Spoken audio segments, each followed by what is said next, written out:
Stephen is running for Congressional District 4, and Stephen is running for Congressional District 4, and he's a native Nevadan, and he was actually born and raised in Nevada, and he is running for Congressional District 4. We want to start off by finding out, learning a little bit more about Stephen, and so we'll just let him speak. Well, thank you. First, it's great to be on. Thank you to KCP and to all the listeners. I'm Stephen Horsford, running for Nevada's 4th Congressional District. This is the community that I was born and raised in. In 1967, at the age of 12 years old, my mother moved to the United States from Trinidad. She initially came with my grandmother in pursuit of the American dream. First to New York and then to Las Vegas. While my grandmother worked several jobs, my mother went to school. She met my father at Valley High School, and they got pregnant with me. 9 weeks after I was born, though, my grandmother had a severe stroke and went into a coma and came out of a coma, and she was paralyzed on the left side of her body. And the reason I share that is because my mom came to the United States with my grandmother, you know, like many people, trying to make a better life for themselves. And my mom ended up being alone here, taking care of a sick mother and a young child. And she accomplished a lot. And I'm thankful to God for my mom because she's overcome a lot in her life. And it's shown me what it means to persevere. While I didn't grow up with my father, you know, obviously you know who your dad is, and he was from Little Rock, Arkansas. His family was well known here in this community, and he was shot and killed when I was 19 on the corner of Lake Mead and Ingolstadt. These are the things that shaped me as a kid. Visiting my grandmother virtually every week in a nursing home, I didn't understand it was Medicare and Social Security that allowed her to have the quality of life that she had for 27 years. When people talk about gun safety and having the courage to finally do something around gun control legislation, I understand what the impact that means to a family and to a community and how it affects so many people, yes, not just here in Las Vegas, but throughout the United States. So I'm running because I will never forget where I've come from, what I'm fighting for, or who I'm fighting for. And we have a lot at stake right now in Congress, in this country, and right here in this community. That is so true. You know, I can understand. In fact, I identify with you on a lot of levels myself as far as gun violence in my family, how it affected our family. You know, my mother, and what impact it has on us. Yes. Okay. Also, Shannon, did you have some questions that you wanted to? This is Shannon Churchwell, our co-host for today, and she would like to ask Stephen Horsford some questions also. Well, good morning, all, and good morning, Mr. Horsford. I'm really Stephen. I'm really so excited because you, to me, I was born in Philadelphia. I'm new to Nevada myself. But, you know, to me, you are a history maker, you know, a trailblazer. So the last time you were in Congress was when Obama was in office, correct? And what is it like now to see Washington change so much with the Trump administration? And I'm just so glad that you have the opportunity to fight to get back in there. What are some of the things that you think that you could accomplish as far as changing things in Washington right now? Thank you, Shannon. Well, first, I appreciate the recognition of being a trailblazer, but the truth is I stand on the shoulders of so many other people in this community and in other places who were the first. Senator Joe Neal, right? He was the first African-American state senator who I had the honor of replacing in 2004 when I was elected. So he saw things that I never could see. Gene Collins, Assemblyman Gene Collins, and Assemblyman Cheney, people who served in this community well before I did, who helped to break down the barriers so that I would have the opportunity to serve. Ruby Duncan, who helped to literally storm Caesar's Palace on behalf of poor people here in this community because they were not being paid fair wages. They weren't being given benefits. So I stand on the shoulders of these giants and others. And again, I won't forget where I come from. This is the community that made me. And so when I look at what's happening in Congress, yeah, like so many other people, I'm frustrated. I am disappointed.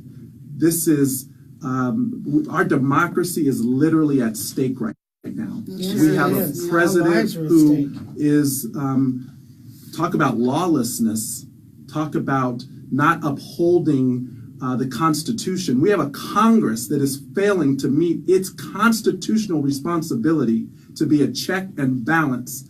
There are three branches of government: the executive branch, the legislative branch, and the judicial branch. And right now, the legislative branch, Congress, is abdicating its responsibility. Republicans in Congress are failing to do their job. They were not elected to uphold a person, a president. They were elected to uphold the Constitution of the United States. And that means fighting for people.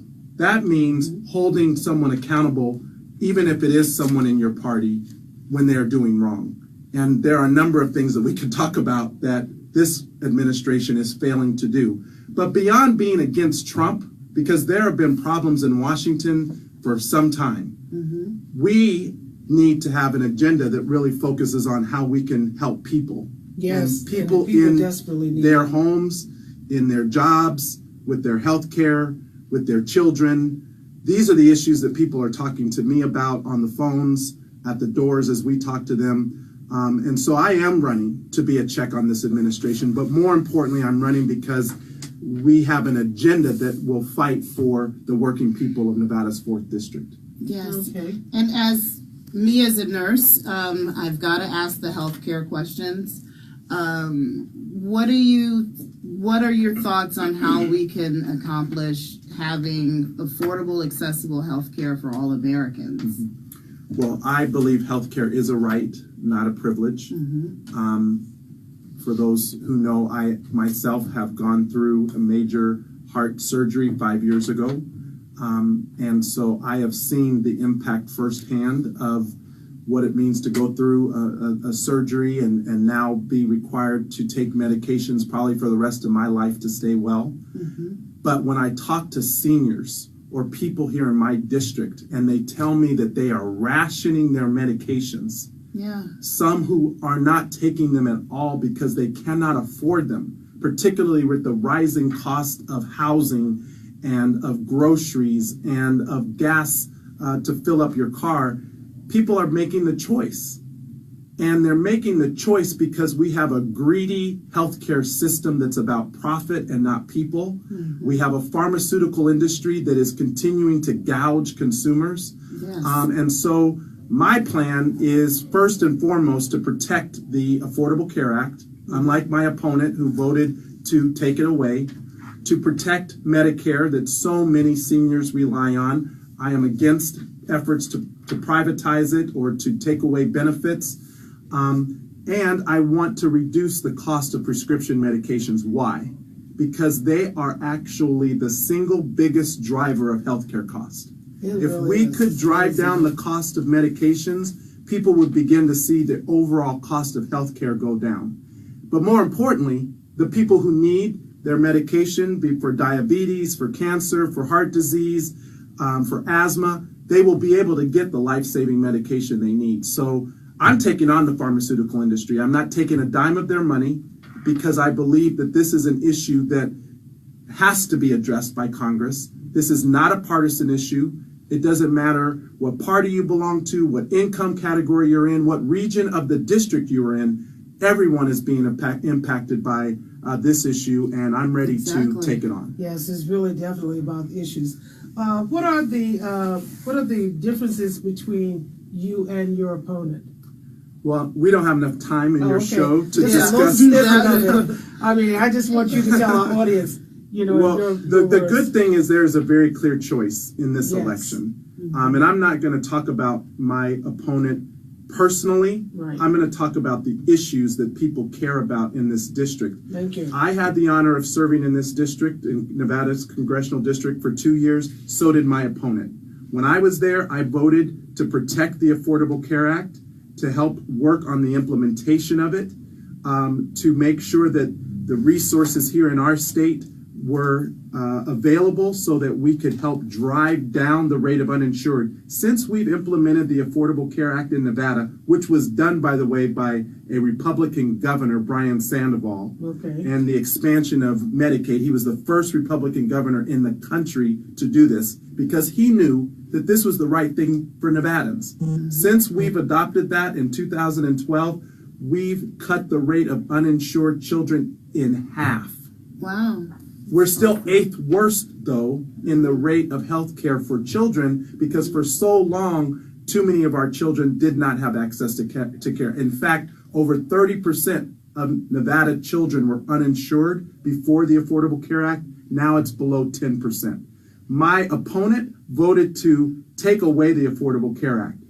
He is against protecting pre-existing conditions. He wants to raise the eligibility age to 75 for retirement. That's ridiculous. How long do people have to work? He voted to defund Planned Parenthood, and he has said, quote, even mentally ill children should be able to have guns without restrictions. Oh my God. These are the choices that the voters will have in 40 days to decide what representative they want fighting for them in Congress. I know where I stand on the issues, and I know where my opponent stands, and I want every voter out there to know how important their vote is in the upcoming election. It really is very important because, and I want the listeners to know that you are helping to shape the society that you're living in. So if you don't vote, then you are helping to get the wrong person in office. If you vote, which of course I'm partial to Stephen, but voting really helps you to shape the society you want to see in. So if you care about healthcare, if you care about gun control, if you care about living wages, schools, and things like that, you need to make your voice heard by making sure you vote. I just want a quick reminder that you need to register to vote in order to vote. The cutoff deadline for voting for registering to vote is October the 9th is the last day. October the 9th, but you can go online. I'll go down to the county office up until October the 17th in person and register. And if you have any questions about can you register to vote or anything, paper ballots, absentee ballots, things like that, you can always give them a call at 702-455-VOTE. Okay. And also, if you have had, you're an ex-offender and you finish your time and serve probation and everything, you're also eligible to vote. You can vote, okay? You've been honorably discharged. If you have been honorably discharged, you can vote. You know, you don't have to wait to get your record seal and all the rest of that stuff. You can vote. So I want you to join the voting pool and come out here and vote. Help support Stephen Horsford to get into Congress so we can get some people there in the Congress that's going to make some sense and going to do some real work. I know that he's ready and prepared to pull up his sleeves and start working. Also, let me remind you that the Village Voices is sponsored by Premier Paralegal and Notary Services. It's a record.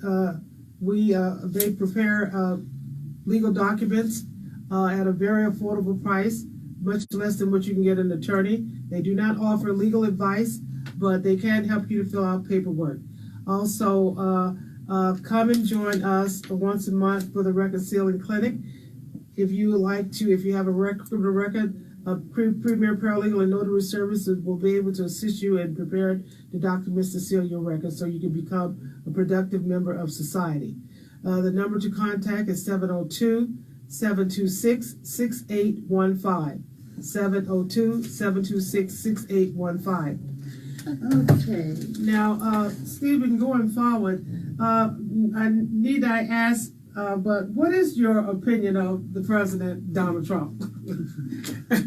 Well, just what is your opinion? you know, look, it's sad where we find ourselves. And again, this is not even a partisan statement because I speak to voters across the spectrum who are independents, who are Republicans, and they are so concerned about the direction of our country. Yeah. And the fact that we have lost standing in the world. Yesterday, the President of the United States, the leader of the free world, was laughed at by other leaders at the United Nations. Yeah, I saw that. That was a total making a disgrace. statement that he had done more in his administration, or virtually more, than any other administration before him. In the whole country. I That mean, man is that's really absurd. living in a fantasy world. He really but is. this is the fantasy that we live in. So at some point, you know, it's not about Trump.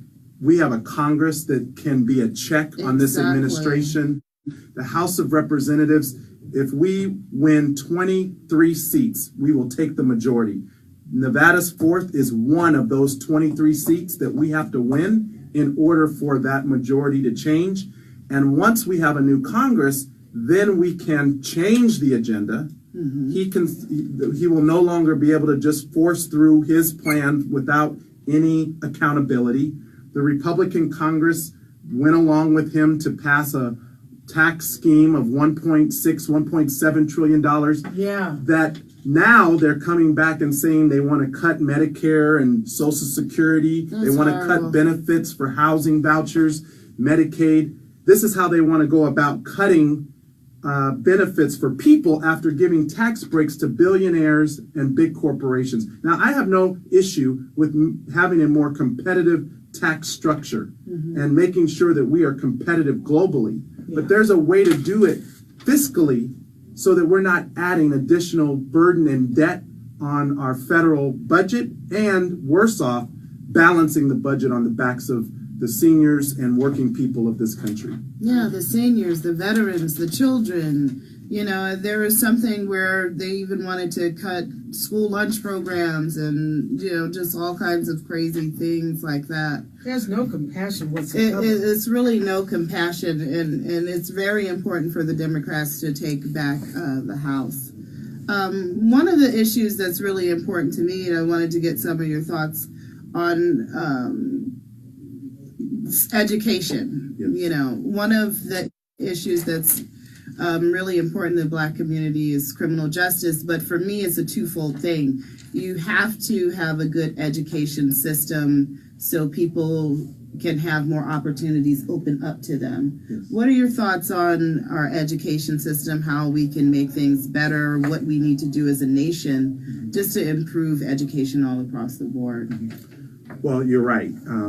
We had former Attorney General Eric Holder, who was here. I'm proud to have the endorsement of former President Obama and Vice President Biden, as well as former Attorney General Eric Holder. And we were having a criminal justice forum along with Steve Sisolak, who I hope will be the next governor of our state, the first Democratic governor we'll elect in 20 years in Nevada. And why is that important? Because education funding is set largely at the state level.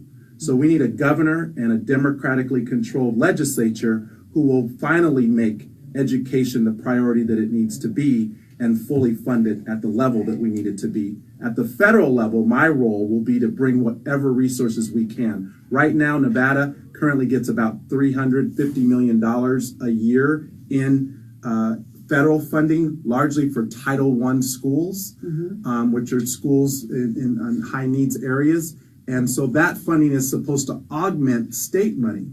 But the problem in Nevada is we are near the bottom in per pupil funding. We're about 47th out of 50 states when it comes to per pupil funding. And so the federal government isn't going to solve this problem unless the state steps up and does its part. And I believe that with Steve Sisolak and leaders in the legislature working hard as they've done to make education more of a priority, we will finally begin to see that. Now, what about the higher education, student loan debt? Yes. I mean, you know, That we is a always serious tell, problem in this country. for me, you know, we are always telling people to get an education, go to college, you know, reach high.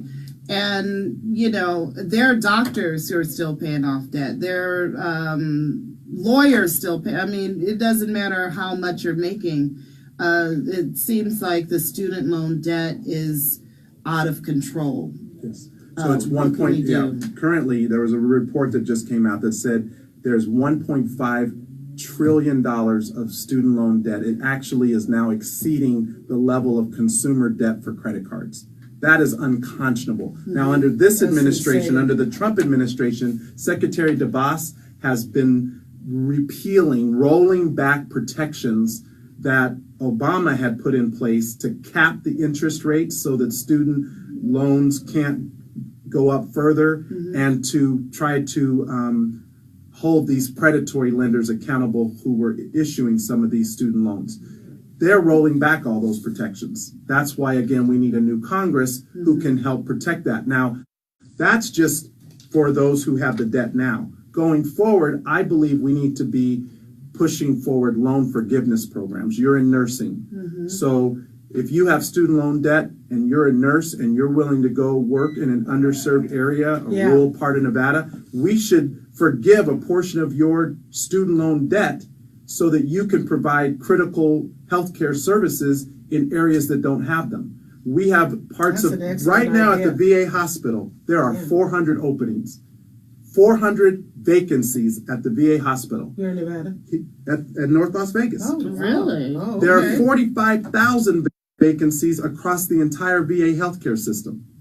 So when veterans talk about they love their health care, but the delay in seeing a doctor, getting care, getting treatment, it's because they're not adequately funding the VA healthcare system. So again, if you're a nurse and you're willing to work in the VA healthcare and fill one of those vacancies, we should be passing legislation to forgive your loan and help you provide a critical service to a community like our veterans. Those are the types of common sense things that I believe we will be doing once we get into office. These are the priorities that we've talked about to the voters in this district. And because we know the needs in our community, not just here in North Las Vegas, but throughout. My district runs all the way to Tonopah, Hawthorne, Ely, Yerington. It's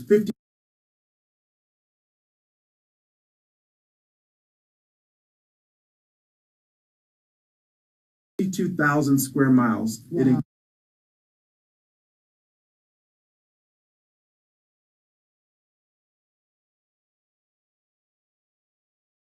includes Pahrump. So I have a responsibility to have a plan to address the entire district. Well, one question I want to get in here before we have to go is vocational. What about vocational training as an alternative to going to college and creating all of those big debts, you know?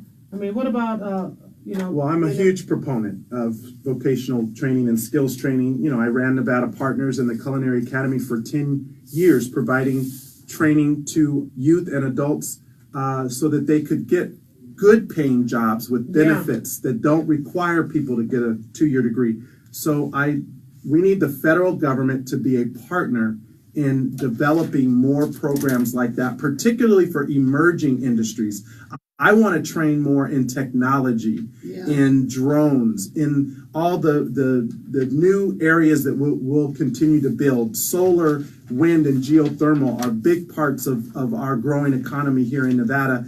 And so I was just at an apprenticeship program yesterday at the plumbers and pipe fitters, and they were showing me how, you know, again, we tend to think of plumbers and pipe fitters as only fixing the plumbing. Well, now they're involved in all sorts of other major projects that run the Strip, that run our healthcare systems, that run major businesses throughout this community. And we need to encourage more people to pursue those careers.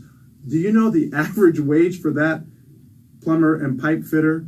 They make $60 an hour. You know, that's fantastic. And that's something these young people need to be aware of. They really do, because I think more industries would come into Nevada area if we had more skilled labor. Absolutely. You know, and what about small businesses?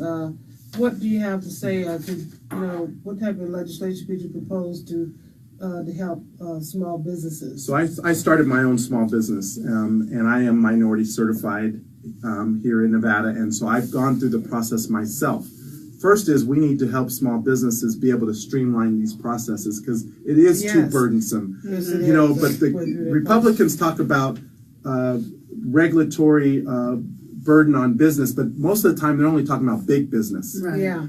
I want to focus on the small business, the entrepreneur, the minority owned business, the woman who wants to start her business but who needs the support to be able to maneuver all of these complicated systems, from licensing to being certified to getting on lists for contracting and procurement to getting access to capital. So my plan will be to bring more resources through the National Minority Development Agency, which is under the Department of Commerce, as well as the Small Business Administration. Okay, well, we have here today Stephen Horsford. He's running for Congressional District 4. And thank you very much for coming and visiting us at the Village Voices. We really appreciate that. Thank you, I Miriam. think we Thank you, learned a Shannon. lot more about Stephen today. Appreciate it. Please get out and vote. October 20th, early vote, November 6th. And how can they get in contact with you to learn more about you? Please go to my website at stephenhorsford.com or give us a call at 702-624-1997. Our campaign office is at Camino al Norte in Washburn. Please come out, help us out, get out the vote, register to vote. It's very, very important. This election will be determined by your vote. And come out, help Stephen get elected. You go to your neighborhoods, knock on doors, get people to come out, register to vote. We need to get everybody out. Every vote counts. Every vote counts. Get your mother, your sister, your brother, your father. Have a party. Hey, yeah, have a voting party, you know. So thanks for coming to the Village Voice. This is the Village Voice with Miriam Gibson and co-host Shannon Churchwell. Thank you, peace, and have a wonderful day. Be blessed.